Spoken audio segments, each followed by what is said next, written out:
अस्सलाम वालेकुम, welcome to report card. मैं हूं अफसा कोमल। गुज़श्ता रोज़ विफाकी काबीना का इजलास हुआ जिसमें यह फैसला किया गया कि ताजिरों और ब्यूरोक्रेट्स के लिए नैब कवानीन पर नजरसानी की जाए। काबीना इजलास के बाद ब्रीफिंग में मुआविन खुसूसी बराए इत्तलात फिरदौस आशिक आवान ने मीडिया को बताया कि करंट अकाउंट खसारा 30% कम हो चुका है। महंगाई और बेरोजगारी चैलेंज है, ताहम अब मुल्क की मईशत बेहतर समत में जा रही है। उन्होंने बताया कि बिजनेसमैन का एतमाद बढ़ाने का मामला भी इजलास में जेर बहस आया। बिजनेसमैन पर नैब का खौफ तारी है। काबीना में डिस्कस किया गया कि कैसे बाहर से आने वाले बिजनेसमैन का ये खौफ दूर किया जाए। उन्होंने कहा कि अगली काबीना मीटिंग में इस पर भी बात की जाएगी। नैब के केसेस के बायस बहुत से सियासतदान इस वक्त जेल में हैं। विफाकी काबीना के इस फैसले को मद्देनजर हम अपने पैनल से सवाल करेंगे। सवाल इस तरह से है, विफाकी काबीना का ताजिरों और ब्यूरोक्रेट्स के लिए नैब कवानीन पर नजरसानी का फैसला, बिजनेसमैन पर नैब का खौफ तारी है। डॉक्टर फिरदौस आशिक आवान, क्या नैब कवानीन ब्यूरोक्रेट्स और सरमायाकारों के साथ साथ सियासतदानों के लिए भी तब्दील होने चाहिए, हाँ या नहीं? सबसे पहले सलीम साफ़ी साहब की तरफ जाएंगे। साफ़ी साहब, क्या समझते हैं आप? मैं अर्ज़ करूँ कि इंसान अशरफुल मखलूक़ात इसलिए है कि उसके पास अक़ल है, लेकिन अक़ल की रहनुमाई के लिए वही अल्लाह की तरफ से इसलिए भेजी गई पैगंबरों की सूरत में कि अक़ल को कुछ बीमारियां लाहक होती हैं। बाज़ औक़ात इस पे तास्सुब गालिब आ जाता है, बाज़ औक़ात इस पे जज्बात गालिब आ जाते हैं, नफ़रत और इंतकाम गालिब आ जाता है। और जब इसमें कोई भी जज्बा गालिब आ जाता है तो फिर वही इंसान उसके हाँ वो अक़ल होती है लेकिन वो सस्पेंड हो जाता है। तो इस वक्त आप देखें कि नवाज शरीफ और जरदारी ने जो कुछ किया है, बदतरीन आमिरियत पार्टियों में कायम की थी और बदतरीन हुक्मरानी की है, और आज ये मुल्क और हम और वो ख़ुद जिस अंजाम तक पहुँचे तो इसमें उन दोनों के आमाल का बड़ा नतीजा वो किरदार है। लेकिन इसको हमें मानना होगा, उनके बारे में इंतकाम के जज्बात के शिकार हो गए हैं। तो जो कुछ हो रहा है, काश अगर वो एहतसाब होता और अक्रॉस द बोर्ड होता तो कोई भी उसको गलत नहीं कह सकता था। लेकिन जितना एहतसाब ज़रूरी है मुल्क को चलाने के लिए अक्रॉस द बोर्ड, इतना अगर वो सेलेक्टिव हो जाए तो उसके मनफी नताइज होते हैं। अब जो कल काबीना ने बात की है, ये तो अभी इनको थोड़ा बहुत एहसास हुआ। मैं अभी आपको लिख के देता हूँ कि इमरान खान साहब मुस्तकबिल में इस नैब की कारकर्दगी पे उसी तरह पछताएंगे जिस तरह जरदारी और नवाज शरीफ अपने अपने अदवार में अपने अपने उन कामों पे पछता रहे हैं।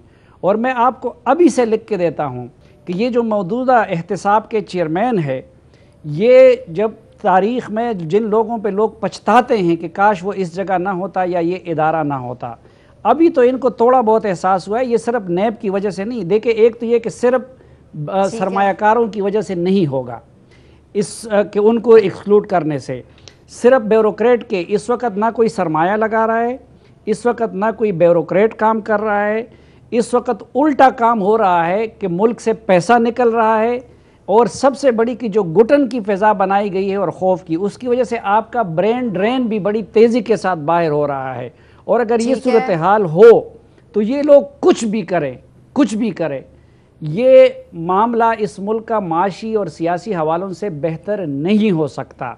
ये मामला आपको मईशत के मैदान में ख़राब कर रहा है। ये जो पकड़ दकड़ है, अकाउंटेबिलिटी की रूह ये होनी चाहिए कि वो ऊपर से हुक्मरान वक्त से शुरू होता है, उससे कोई फ़र्द कोई इदारा एक्सक्लूडेड नहीं होता। मैं तो ये कहता हूँ कि ये सिर्फ इससे नहीं होगा, सिर्फ दो को, जब तक आप इस एहतसाब के पूरे मामले को रिवर्स नहीं कराते और सबके इत्तेफाक राय से अक्रॉस द बोर्ड अकाउंटेबिलिटी का कोई सिस्टम नहीं बनाते, तो ये मुल्क आप इसको इकोनॉमिकली ठीक नहीं कर सकते।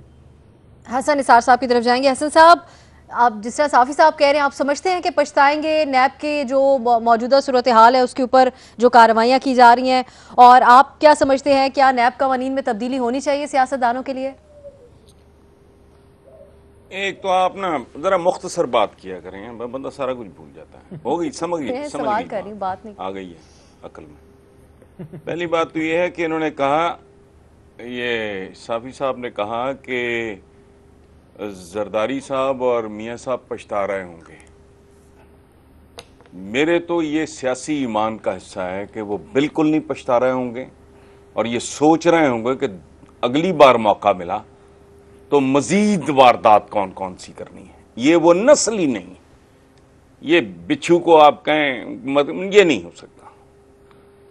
अच्छा, दूसरी बात साफी साहब ने की है अशरफुल मखलूकात के हवाले से, तो मैं एक अर्ज कर दूं कि इंसानों की अक्सरियत अशरफुल मखलूकात की फोटोकॉपी से ज़्यादा नहीं होती। इस स्पीशी को सिर्फ ये एजाज़ हासिल है कि इसमें कभी कभी कोई अशरफ भी पैदा हो जाता है, अदरवाइज हमारे जैसे ही है। या कोई अशरफ मखलूक, इसका ये गलत इंटरप्रिटेशन है कि इंसान अशरफुल मखलूकात नहीं, ये वाहिद मखलूक है जिसमें कभी कभी अशरफ मखलूक पैदा हो जाती है। शेरों में सिर्फ शेर और बघियाड़ों में सिर्फ बघियाड़ी पैदा होते हैं, शॉक्स में सिर्फ शॉक्स पैदा होती हैं।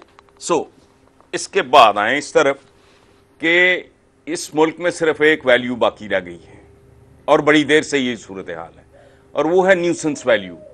मौजूदा इक्तिसादी हालात में और इंतज़ामी हालात में, इक्तिसादी और इंतज़ामी हालात में ये न्यूसेंस वैल्यू बिजनेस कम्युनिटी और ब्यूरोक्रेसी की अपने अरूज पे है। सो गवर्नमेंट कोई तोप नहीं चला रही, दे आर बीइंग ब्लैकमेल्ड, इनकी दम मरोड़ दी गई है। ये इनके पास ऑप्शन कोई नहीं रहने दिया इन दोनों कम्युनिटीज ने, and it is share blackmailing और कुछ नहीं है। और चारा हुकूमत के पास और है कोई नहीं, they are not being very wise, सूरत ही कोई नहीं रह गई। अच्छा, ये सियासतदानों को मिलनी चाहिए, छूट नहीं मिलनी चाहिए, क्योंकि सियासतदान वोट लेके आता है, फौजी वोट लेके नहीं आता, कोई आर्टिस्ट, कोई पेंटर, कोई गायक, कोई साइंटिस्ट, कोई इंजीनियर, कोई डॉक्टर। ये सियासतदान सबसे ज्यादा काबिल नफरत इसलिए है कि ये मेरा आपका वोट लेके आता है, बाकी आते हैं अपनी हिक की जोर पे। उनकी बददियांती, उनकी खयानत को थोड़ा बहुत, ये तो चौकीदार हैं, इनको तो हम चौकीदार के लिए रखते हैं। सो इनको तो अगर मिसाल नहीं बनाते और यहां तक नौबत आ जाती है तो अब एक बात लिख लो, इस हुकूमत का जवाब नहीं रह जाएगा। Then they have no right, no business to rule this country। और ये करके देखें।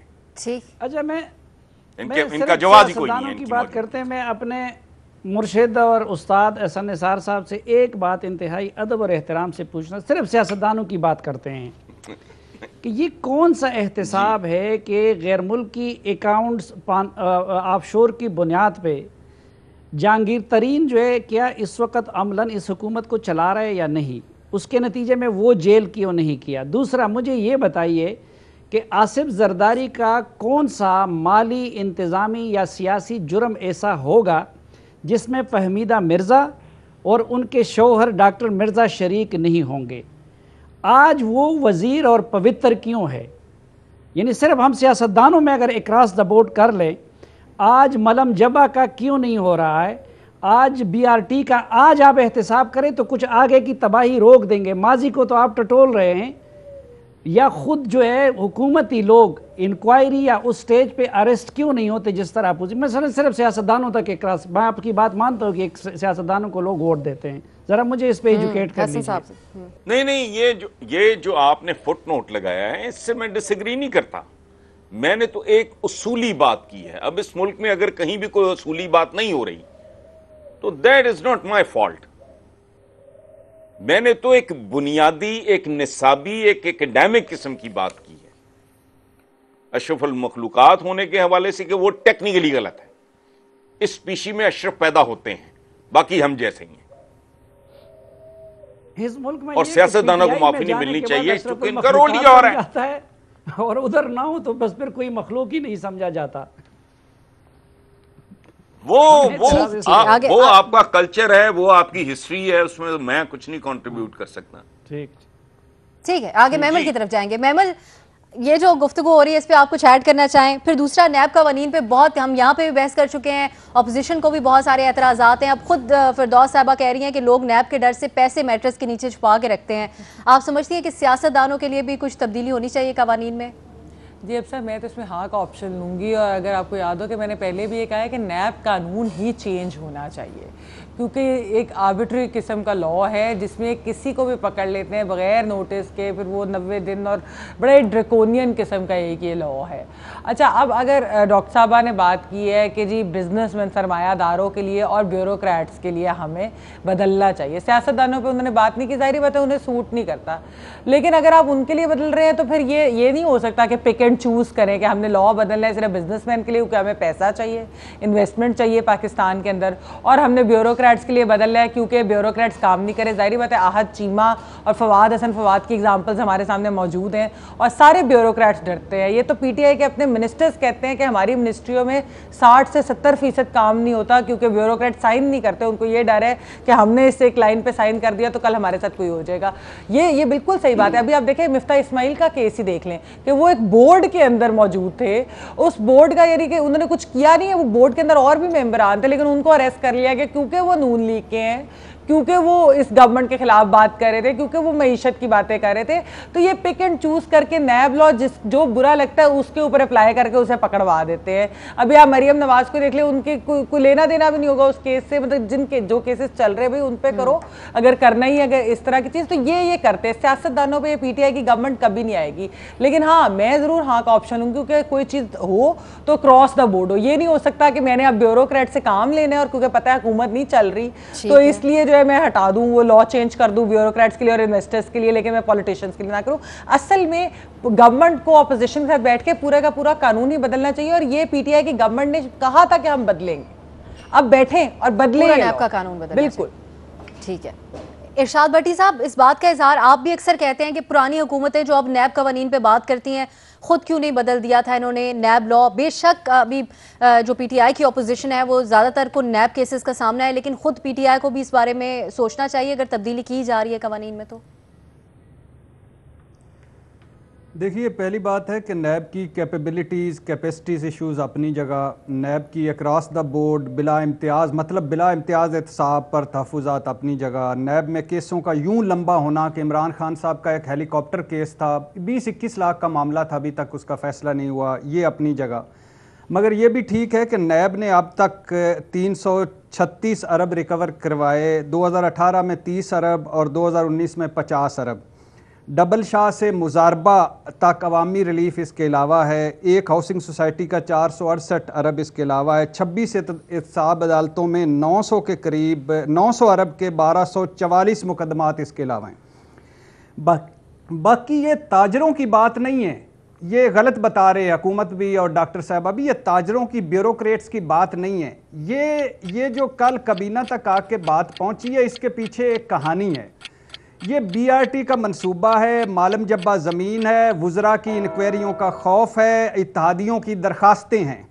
ये बाबूज़ का गठजोड़ है, वो 20-22 हज़ार बाबूज़ जो डबल नेशनलिटी वाले जिनके बच्चे बाहर हैं, वो बाबूज़ जो हर एक को सिखाते हैं कि चोरी कैसे की जाती है, उन बाबुओं का है। और ये बात कहाँ पहुँची, चंद दिन पहले इमरान खान साहब की एक सी पैक मीटिंग थी, उसमें सब इकट्ठे हो गए और उन्होंने कहा कि हजूर आप नाकाम हो जाएंगे, बर्बाद हो जाएंगे, तबाह हो जाएंगे आप अगर नैब ने को आपने कुछ ना किया। इतनी गुफ्तगू की कि मुझे यानी दोस्त वहाँ बताते हैं कि उनको लगा कि जरदारी साहब को जो सरे महल है वो भी नैब ने लेके दिया, इवन फील्ड भी नैब ने लेके दिया, मुल्क भी नैब ने तोड़ा।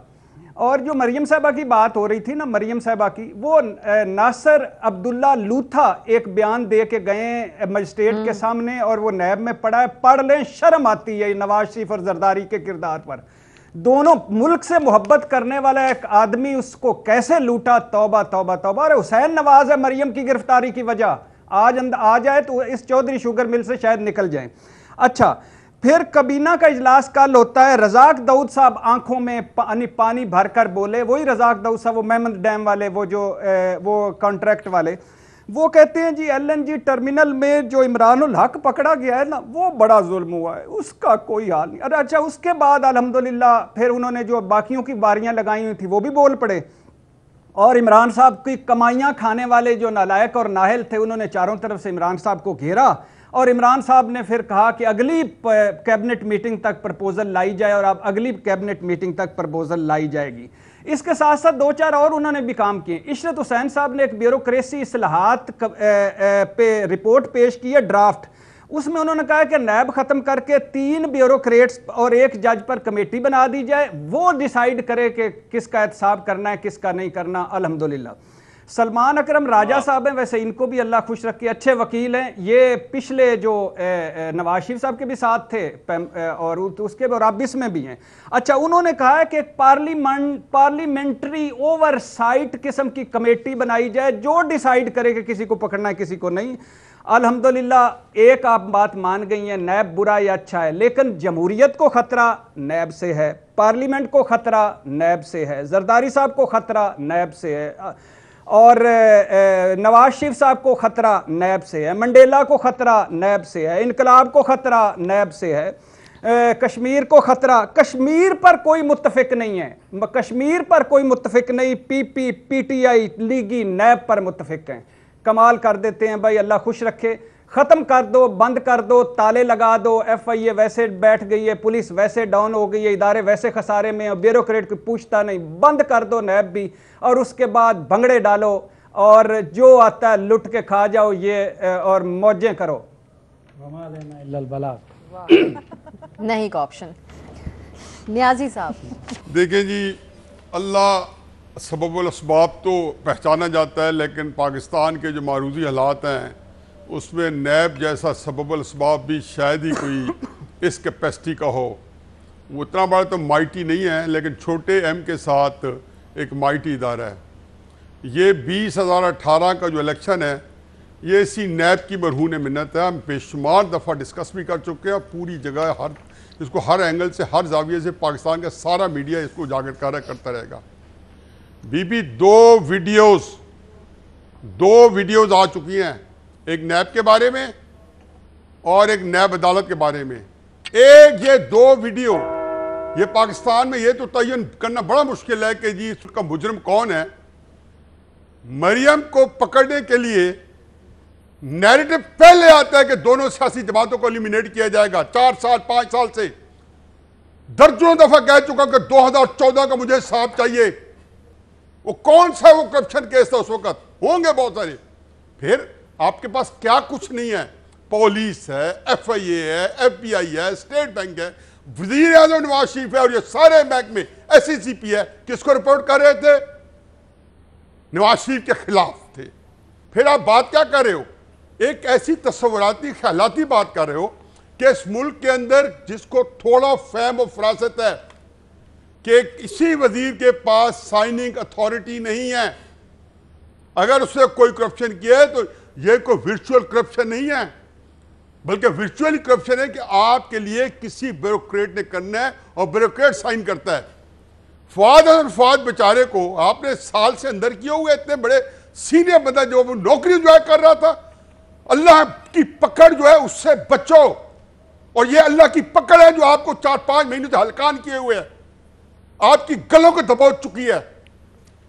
ये अल्लाह की पकड़ है क्योंकि आपने बेगुनाह बनने से, मैं उनको फवाद को मिलता हूं, खुदा को भी आंखों में आंसू आ जाते हैं। एक बंदा कहते हैं, उससे पूछ रहे कि मेरा गुनाह बताओ, और भाई आपके पास इतने जो महकमे जो मैंने गिनवाए हैं, सिर्फ पुलिस नफरी पूरे पाकिस्तान के अंदर 2 लाख है, और बाकी और उसके मिला ले कौन सी चीज आपको अवेलेबल है? सारे कॉन्टेक्ट आपके सामने पड़े हैं 70 साल के। लेकिन जहालत के बदनीति का एक जो जिसको कहने कि लिथल इम्तिजाज बना हुआ है जो हमने इस मुल्क में आम किया हुआ है, ये बसीरत हम आम कर रहे हैं। मुझे सिंपल ये है कि जी अगर आप ब्यूरोक्रेट्स को बचाएंगे तो मतलब ये नहीं, मुझे ये नहीं फर्क पड़ता। नैब के बारे में मैं बिल्कुल तो बरात है कि कोई साख नहीं है।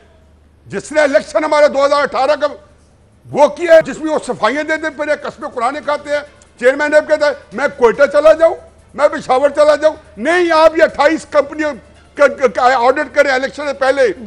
नवाज शरीफ शहबाज शरीफ को इश्तिहार ना देने दें, तरक्याती काम ना बताने दें, कहीं ये तरक्याती काम नहीं है, ये करप्शन है। एक बात है जो मैं फिलोसफिकल बात है, वो हसन साहब ने छेड़ी थी, उसका ताल्लुक आपके टॉपिक से नहीं है।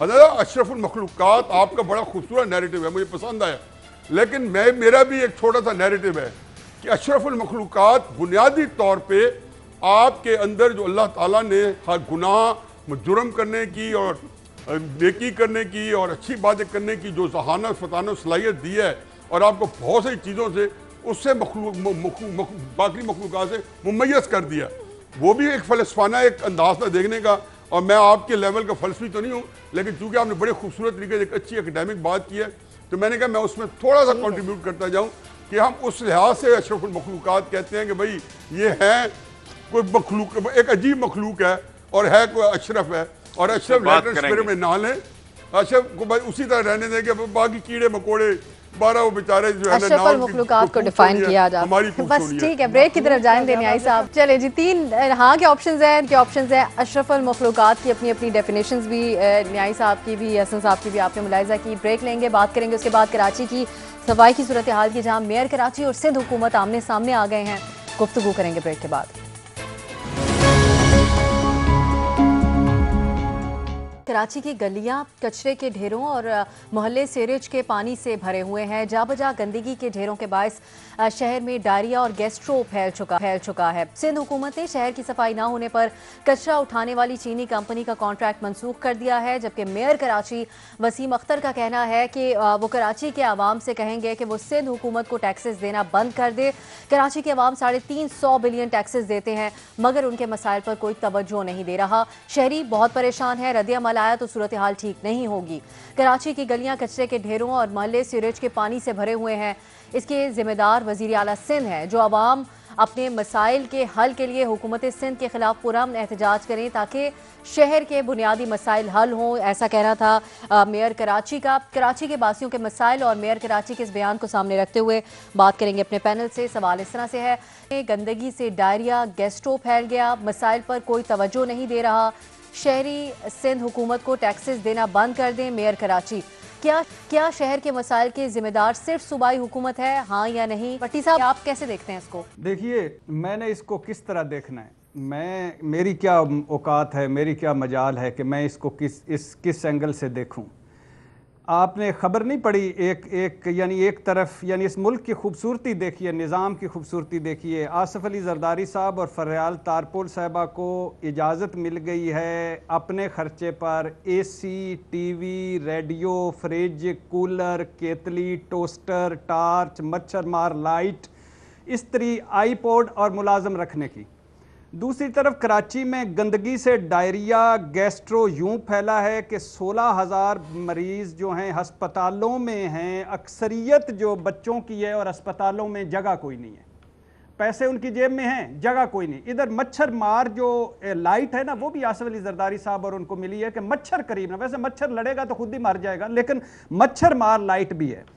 एक तरफ बिलावल साहब सकरदू जीबी के दौरे पर हैं, दूसरी तरफ गंदगी दौरे कर करके मेयर कराची का फट पड़ा है और वो कह रहा है कि सिंध को इसको हुकूमत को टैक्स ना दो, खुदा के लिए ये आपके लिए कुछ नहीं कर रही। एक तरफ बिलावल साहब कुठपुतलियों सिलेक्टेड वजीर आजम के सामने ढाल बनकर खड़े हैं कि कहीं कश्मीर बिक ना जाए, दूसरी तरफ इलेक्टेड और असली और खालिस किस्म के हुक्मरानों का जो सिंध है और जो कराची है वो मकबूजा कश्मीर की तरह हो चुका है। कर्फ्यू की सब बस सिर्फ रह गई है, कसर रह गई है।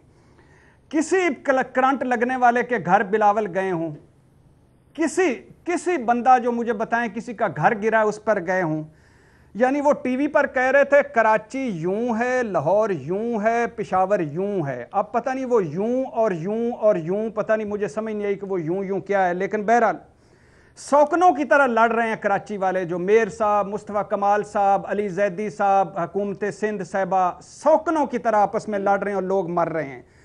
मज़हर अब्बास साहब परसों बता रहे थे कि गवर्नर हाउस कराची की सड़क पर 40 साल से मैं पानी खड़ा होते देख रहा हूँ, कुछ हाल नहीं, ये हाल है इनकी। और यकीन करें मेरे बस में होता, बिलावल साहब जरदारी साहब को भी मैं पेरोल पे निकलवाता, तमाम जो सिंध में जिन्होंने हुकूमतें की हैं, एयरपोर्ट से उनको पैदल चलाता, बारिशों के दौरान शारा फैसल से चलाते 3 तलवार पे लाता, वहाँ कूड़े के ढेर पर बिठा के उसके बाद इनको मलीर नदी नाले पे ले जाकर शाम की चाय पिलाता और कहता कि खुदा का खौफ करो, इधर ढूंढो कि 18वीं तरमीम कहाँ चली गई है। 18 कितने वसाइल कहाँ चले गए हैं। इन जालिमों ने मरना नहीं है, मुझे ये आज तक नहीं पता चल सका। इन्होंने कब्र में नहीं जाना, इनको कहते हैं आप अशरफुल मखलूकात। ये तो मखलूक भी नहीं है और अशरफ भी नहीं है। अशरफ तो खैर सारे मर गए सिंध में, लेकिन मखलूक भी नहीं है। और फिर कोई बात करो नाराज हो जाते हैं, यानी बिलावल साहब ने कोई बात कर लो उससे नाराज हो जाते हैं, कोई बात कर लो जमहूरियत खतरे में पड़ जाती है, कोई बात कर लो 18वीं तरमीम खतरे में पड़ जाती है। ऑडिट लेस जमहूरियत, परफॉर्मेंस लेस जमहूरियत। और इनके जालिमों ने, खुदा की कसम मैं क्या करूं, सिंध को राजा दहर ने उतना नहीं तबाह किया जितना इन्होंने कर दिया है। अच्छा बाकी छोड़ दे, मैं सारों को लोगों को कहता हूं कि 3 नस्लों का लड़काना देख लो, नवाज शरीफ का 120 हल्का देख लो, कोई जालिमों एक चीज, एक यूनियन काउंसिल जिसको जो मॉडल बन गई हो, फिर भी हम इनके पीछे हैं कि ओए होए होए होए होए, ये तो इन्होंने इस मुल्क, इस कायनात से जमहूरियत ख़त्म करने के लिए सारों को अंदर कर दिया है। क्या करें, अल्लाह माफ़ करे। मैं बड़ा दुखी हूँ। और स्पेशली 2 मंजर मैंने देखे हैं। एक देखा है कि एक औरत जो मुसलसल गंदे पानी में चल रही थी, उसके पाँव में कीड़े पड़ गए थे, वो सारे टीवी चैनल्स ने दिखाया है। और एक मैंने देखा एक बच्चा जो था वो माँ उठाई हुई थी, मरा हुआ बच्चा था, वो माँ उठाकर तो गंदे पानी क्रॉस कर रही थी और मुझे शर्म आ रही थी, खुदा की कसम पहली दफ़ा मुझे शर्म आ रही थी। मैं कह रहा था कि मैं मुसलमान हूँ, मैं क्या हूँ, मैं इंसान हूँ, मैं क्या हूँ। और यकीन करें ये खुश नसीब हैं कि मेरे बस में कुछ नहीं है सिवाय बोलने के। सूबाई हुकूमत के ऊपर ही आप समझते हैं जिम्मेदारी। महमल की तरफ जाऊंगी। महमल, हमने जो कराची में रहते हैं, हमने सूरत हाल जो देखी है हालिया, ये है वो साफी साहब की मखलूक। भट्टी साहब के दोस्त नहीं बने थे, हम इंसान को अशरफुल मखलूकात समझ रहे थे। नहीं, ये पहले भी अशरफुल मखलूकात नहीं थे, भूल थी आपकी। आप लोग, इन लोगों ने आपको, इस कौम को चंपू बना के आए हुए हैं। आज के बाद मैं भी सोचूंगा कि इंसान अशरफुल मखलूकात है या नहीं। आप अंदाजा करें, लड़काना एड्स से भर गया है, 120 में पानी नहीं है और छड़े हुए हैं। वीडियो आई थी, मरियम वीडियो से मुकर गई है। अच्छा, आपसे इत्तेफाक है, वो कह रही है वीडियो का मुझे पता ही कोई नहीं है, बनाई किसने, लाई किसने, दिखाई किसने, है किधर, असल किधर, नकल किधर, वो मुकर गई है। ओए अल्लाह का शुक्र अदा करो, मुकर गई है। वो कहती नासिर भट्ट नूं पता, नासिर भट्ट बाहर चला गया। महमल, अच्छा आगे महमल, जो हम कराची में रहते हैं, हमने हालिया सूरत हाल में बहुत परेशानी देखी है। अब ये जो अमराज उठ रहे हैं, कॉन्गो वायरस तक जो कुर्बानी यहाँ हुई है उसके बाद से बढ़ गया है उसके केसेस। मेयर कराची का ऐसे में गुस्सा आपके ख्याल में जायज़ है? देखिए, गुस्सा तो मेयर कराची का जायज़ है। मैंने अभी कुछ दिन पहले एक स्टोरी की थी तो मैंने उनसे बात भी की, लेकिन इसमें ऑप्शन अब मैं नहीं का लूँगी कि खाली सूबाई हुकूमत के ऊपर नहीं आ सकता। गुस्सा ज़रूर उनका जायज़ है, उसकी वजह है। देखिए, मसला ये होता है कि जब इस तरह की कोई चीज़ होती है, यानी अर्बन फ्लडिंग इस वक्त तो हुई है ना, अनप्रेसिडेंटेड बारिश की वजह से, तो इल्ज़ाम इस वक्त आ रहा है पीपल्स पार्टी की गवर्नमेंट कहती है जी ये मेयर का काम था, मेयर कह रहे हैं पीपल्स पार्टी की गवर्नमेंट का काम था। फिर वो कहते हैं कि पीटीआई वालों का भी जारी मतलब 21 में से 13 सीटें उन्होंने जीती है कराची के अंदर। सदर जो है वो कराची के हैं, गवर्नर उनके अपने इमरान इस्माइल है। तो ऊपर से अली जैदी साहब ने भी वो क्लीन कराची ड्राइव भी स्टार्ट की हुई है। तो ये तीनों पार्टीज़ एक दूसरे के ऊपर कर रहे हैं। मैंने पहले भी ये बात की थी कि कराची की ओनरशिप कोई नहीं लेता। मैं एक कराची के अर्बन प्लानिंग की एक्सपर्ट है, मैं उनसे बात करी थी तो उन्होंने कहा कि असल मसला ये है कि कराची क्योंकि एक बहुत बड़ा शहर है और 6 सिटी सेंटर्स में डिवाइडेड है। मसला ये है कि जब एक मेयर होता है या एक वो उसको, और मेयर भी बाय द वे जिसके पास इख्तियारात ज़्यादा नहीं है, मेयर के पास ये लोकल बॉडीज़ एक्ट जो इनका इतना कोई ख़ास अच्छा नहीं है, उनको ज़्यादा ताकत नहीं दी गई। तो उसकी वजह से क्या होता है कि वो एक बंदा इतने बड़े शहर को कैसे संभाले, कैसे 6 सिटी सेंटर्स की वो सारा कुछ करे।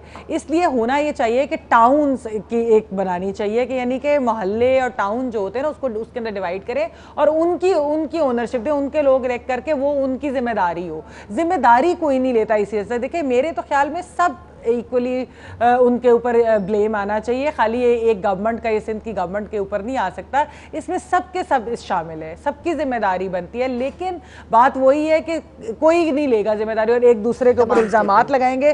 तो जब तक ये सिस्टम नहीं ठीक करेंगे, जब तक एक्चुअली कोई कराची क्योंकि इतना बड़ा शहर है, हम लाहौर वाले भी नहीं इमेजिन कर सकते, आप लोग तो वहाँ रहते हैं, वो एक बॉम्बे के टाइप का शहर है, बहुत बड़ा है, उसके और पोर्ट सिटी है, तो उसके अंदर उसको किस तरीके से डिवाइड करना है, उसके अंदर किस को मैनेज किस तरह करना है। असल प्रॉब्लम उसकी है कि नालों के ऊपर आपने अंडरपास बना दिए, डेवलपमेंट भी करें, मॉडर्न भी करें। जब आप लंग्स को चोक कर देते हैं तो फिर यही होता है। और ये वैसे न्याजी साहब इंजीनियर है, ये ज्यादा बेहतर तरीके से इस चीज को एक्सप्लेन कर सकते हैं कि अर्बन प्लानिंग क्यों इंपॉर्टेंट है for a city like Karachi.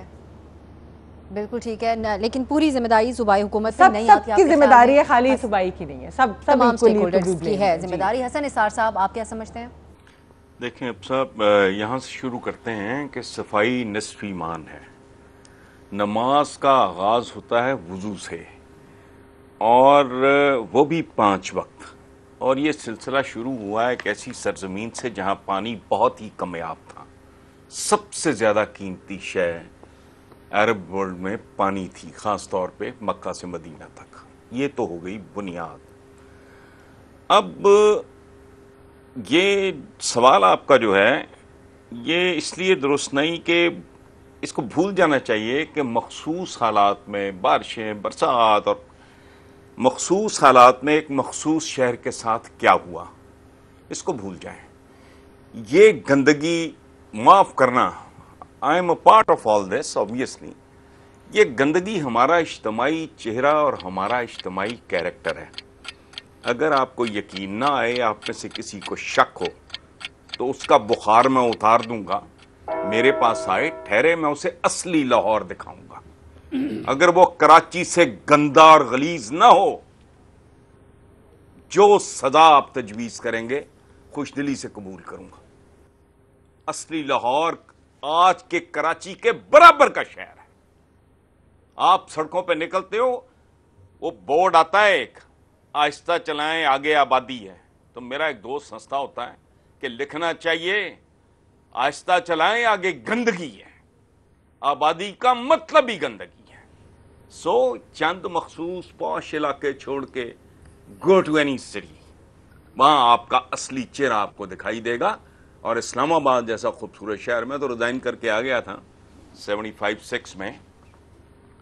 इतना खूबसूरत शहर था, कराहत आती है अब उसको भी। और इंशाअल्लाह अल्लाह सबको सेहत जिंदगी दे, इसी इस्लामाबाद को 10-15 साल के बाद देखना कराची भूल जाएगा इंशाअल्लाह। क्योंकि वो वानी बन सा शहर है, वहां बहुत बड़ा तमाशा लगेगा। तो इसलिए कराची मराची छोड़ें, ठीक है, अपने कैरेक्टर की, अपनी तरबियत की, अपने रुझान की, अपनी प्रायोरिटीज की कौन सा, और खुदा का खौफ करें। गंदगी का ढेर है लाहौर। ये बाहर से आते हैं, एयरपोर्ट से उतरते हैं, पॉश कॉलोनीज में जाके कोई DH चला गया, कोई नहर के इस पार, कोई नहर के उस पार, और फिर अंदरून शहर घुसो तो सही, अंदरून भी नहीं। जो असली लाहौर है वो डस्टबिन है। सो कराची छोड़ें, सारा ही हाल ऐसा ही है। ठीक है, हाँ ये हाँ, चूंकि ऑप्शन आप ले आजकल न्यूज़ में चल रहे। रहा ये है, हम तो आप असली नहीं उठा लाहौर की क्या सूरत हाल है, ये नियाजी साहब से हम ब्रेक के बाद जानेंगे। वक्त हुआ एक ब्रेक का, हाजिर होंगे। हम बात करें कराची शहर के मसाइल का जिम्मेदार कौन है, हफीजुल्लाह न्याई साहब की तरफ जाएंगे। न्याई साहब, शाह हसन साहब कह रहे थे कि जो असली लाहौर है उसकी सूरत हाल कराची से भी ज़्यादा ख़राब है या वैसी ही है। तो आपके ख्याल में क्या ये जो गुज़श्ता हुकूमत दावे करती थी वो तो इसके बरक्स थे, और फिर जो मेयर कराची अभी कह रहे हैं कि टैक्स ना दिया जाए, इस मामले को आप कैसे देखते हैं? क्या ये गैर जिम्मेदाराना बात नहीं है? अवेलेबल है कई चैनल्स पे। अब मैं तो जिससे प्यार करता हूँ उसी को मार देता हूँ। और शामी साहब और हसन साहब क्योंकि मेरे बहुत करीब है, मुजीबुर रहमान शामी साहब और हसन निसार साहब, तो सारी ज़िंदगी अल्लाह के फजल करम से इनसे इत्तफाक नहीं किया और इख्तलाफ किया है। मैं शामी साहब कहता हूँ कि मेरी भी क्या ज़िंदगी है कि 45 साल आपसे लड़ते गुजर चुकी है, और हसन साहब से यही हाल है। मैं वैसे हकीकत मोतबाना कहूँ कि ये तो खैर चूँकि शायर हैं हसन साहब और शायराना अंदाज़ है, तो उस लिहाज से तो बिल्कुल इनका कहना बिल्कुल दुरुस्त है। लेकिन लाहौर जो है ना, बहुत फ़र्क है। कराची मेरा ख्याल है एक दफ़ा मैं और हसन साहब कराची भी जाएंगे, लाहौर इस्लामाबाद भी देखेंगे, दोनों शहर। इस्लामाबाद तो खैर पार्ट ऑफ लाहौर, इस्लामाबाद तो मैंने पूरी दुनिया घूमने के बाद मेरा जो पसंदीदा शहर है, ट्रैवलिंग द होल वर्ल्ड, मुझे इस्लामाबाद अच्छा लगता है। और लाहौर के अंदर भी यही कहना गंदगी से पाक नहीं गलत। ये क्यों वहाँ लेकिन ये कहना कि हमारे यहाँ किस लिए पसंद है इस्लामाबाद? वो तो मैं वहाँ पढ़ा भी हुई हूँ। इनका बस चलिए इस्लामाबाद में ही रह जाए। दूसरा ये है जी कि मेरा अपना ख्याल है कि मुझे कुछ ज़्यादा पता नहीं है कराची, लेकिन जो खबरें आ रही हैं जिसको कहना चाहिए कि बड़ा अच्छा महमल ने कहा जी कि टाउन प्लानिंग के बारे में बताऊं, भाई टाउन प्लानिंग के बारे में तब बताऊंगा कि अगर कोई प्लानिंग होगी तो, वो प्लानिंग है ही नहीं तो फिर टाउन प्लानिंग कैसे होगी। कराची की कोई एक जगह बता दे जो प्लानिंग के तहत डेवलप हुई। यही बात लाहौर की है।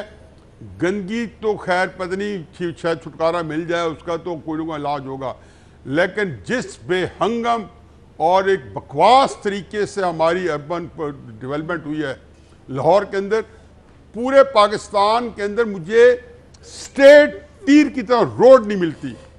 ये शौकत खानम से रायविंड रोड 10 साल पहले बनी है और उसके अंदर बड़े शार्प 20 कर्व हैं। मैं पूछता रहा ज़माने में, हमारे दोस्त हैं मेयर लाहौर जो आमिर महमूद साहब हुआ करते थे, मैं कहते थे ये कर्व क्यों है। मैंने भी कोई इंजीनियरिंग पढ़ी हुई है, अमेरिका जाएं एक सड़क कर्व जो होते हैं वो आमदन देते हैं उसको आबादी को टच करने के लिए, लेकिन आप देखें स्ट्रीट गलियां एवेन्यूज हाईवे तीर की तरह स्टेट है। हमारे यहाँ पे जहाँ जाए मियाँ वाली जाओ लाहौर से पता नहीं 30-30 40-40 साल कर्व हैं, इधर मुड़ जाते हैं उधर मुड़ जाते हैं।